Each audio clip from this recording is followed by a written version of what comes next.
what's up guys? Jeff here with Godbold Exotics. Wanted to do an update because we had some really nice weather with the Brazilian Rainbow Boas. I've got a few, I don't have a large group, I just have a couple, but I wanted to bring them out so you guys could see them and show you what I'm working with. So I'm gonna go grab the animals and then I'll be right back. Okay guys, so what I have here is a pair. These are two of my three. One is a 100% het hypo and the other one is a visual hypo. Now these are just babies, but I just figured I would show you guys real quick. This one here is the hypo and this one is the het hypo. So this one here is carrying the heterozygous, the gene for the hypomelanistic, meaning lacking melanin, which is the black. So it's not visually expressing the gene or the morph, but it does carry it. So when bred to a visual, now this one you could tell is completely different. It lacks a lot of the black pigment, so it is a visual hypomelanistic. This one does carry it. So if I bred this one with a non-hypo or non-het, all of the offspring would come out looking like this, and they would all be 100% het.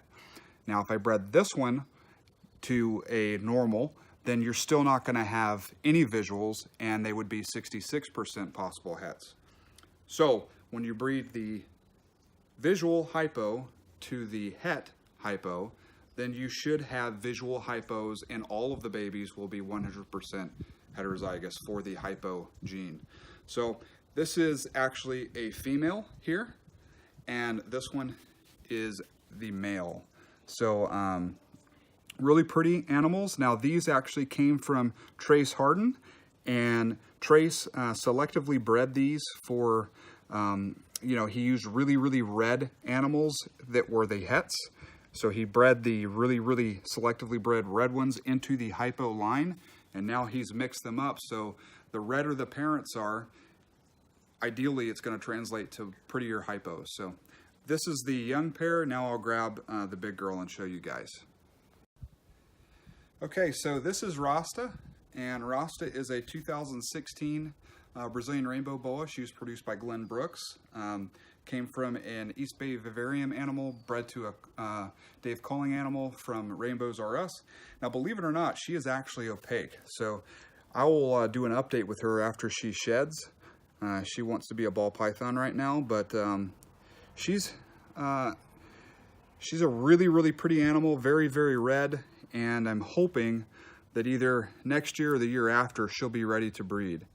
But assuming she doesn't bite me, but she's a very cool animal. And so this is a kind of a sub-adult. This is the biggest one I have. I don't know if you guys see my feet in the background, but excuse that if you do. But anyway, this is Rasta, really cool. I love the pattern. She's got really bold pattern on her back, on her dorsal. And she's got some pretty bold pattern here on her sides. Now they call them rainbow boas because there's actually a major iridescence. You can see kind of a shimmer. I felt her tongue.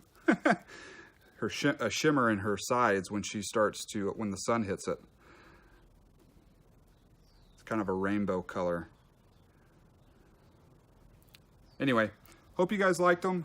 I will do an update with her as soon as she sheds. She should shed any day this week, and you guys can see her post-shed. So I will catch you guys here, I guess in a minute. You guys will see that. Okay guys, so as promised, I figured I would show you guys this big Brazilian female after she shed. As you guys can tell, this is basically a typical setup for these guys, at least at this size, and she is not, I said big, but she's actually more of a sub-adult. There's one dry side and there's one wet side, and obviously the hide's on the wet side because these guys do need it damp and they like it damp. And a lot of the issues you find with some of the other species about there being moisture in the cage doesn't really bother these guys because they are used to living in that type of an environment in the wild. So anyway, I figured I would show you guys her setup because it's going to be a lot easier for me to just pick this up rather than try and take her out of the cage and her get stressed out. But really, that's exceptional, in my opinion. She just shed. She looks freaking awesome. Very, very pretty animal. So you guys can tell this is my hand. So she's not huge, but she's not small either. Anyway, hope you guys enjoyed this video, and you've been listening to me talk. Actually, you've been watching Godbold Exotics. I appreciate everybody. Bye.